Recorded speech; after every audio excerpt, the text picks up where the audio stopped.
a semiconductor customer can sign off on your technology, and you can still lose the sale because in the Netherlands, the buyer is no longer the only gatekeeper.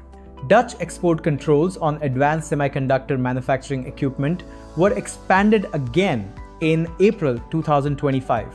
And yet, ASML reported 32.7 billion euros in 2025 sales, up 15.6%.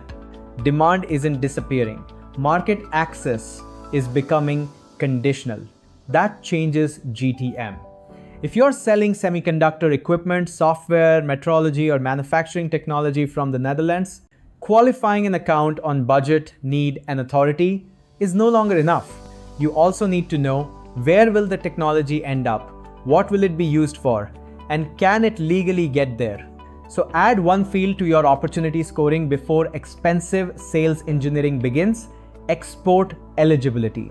Because a 10 million euros opportunity that cannot clear regulatory review isn't pipeline, it's fiction.